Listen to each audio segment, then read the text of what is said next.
Deuteronomy chapter 28, verse 68. And the Lord shall bring thee into Egypt again with ships, and you will have to sell yourselves there to your enemies as slave men and maidservants, but no buyer shall buy you.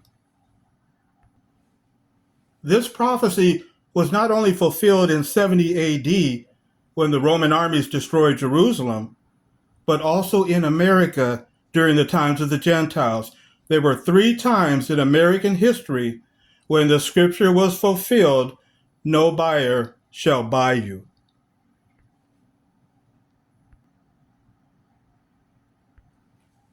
Following the American Revolution of 1775 through 1783, when America was born, the tobacco economy in the Chesapeake region, Virginia, Maryland, began to decline due to soil exhaustion.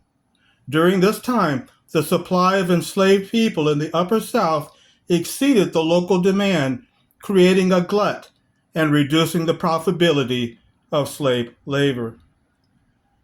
Then, just before the Civil War in 1861, there was a significant oversupply of enslaved labor in the East, coinciding with an oversupply of cotton. This market saturation, combined with fears of containment, meaning no new slave states or territories, led to falling prices for enslaved people, causing slaveholder portfolios to drop in value. But during the Panic of 1837 and the subsequent Depression, the market for enslaved people became severely glutted, leading to a collapse in prices and a situation where many owners could not find buyers. They were forced to sell at massive losses. The crisis took hold in February and March 1837, caused by the failure of cotton brokers who defaulted on their security loans, and the closing of banks due to deflation of silver blamed on President Andrew Jackson. The incoming new president, Martin Van Buren, couldn't fix the crash either. Incidentally, the Trail of Tears and the Amistad slave ship also occurred during Presidents Jackson and Van Buren's terms.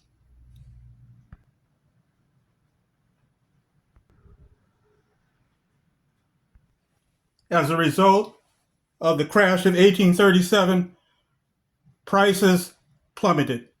In Mississippi, the price of slaves dropped to as low as a fifth of their former price. The market was glutted and there were no buyers. And plantation owners, unable to pay their debts to the banks that had invested in slaves, were forced to sell their property to the highest bidder, often for very little money. Plantation owners often abandoned their holdings and fled their plantations to avoid creditors, a sign on their door reading, "Gone to Texas," and of course, bank foreclosures. Many banks, looking to recoup their losses from failed property banks, seized enslaved families as collateral, contributing to the glut of the market and no buyers. The crash of 1837 lasted for nearly 7 years until 1844. Many believe that slavery still exists in America and worldwide as the economy is collapsing. When is the Messiah returning? Is the Messiah Christ already here? The answer, yes.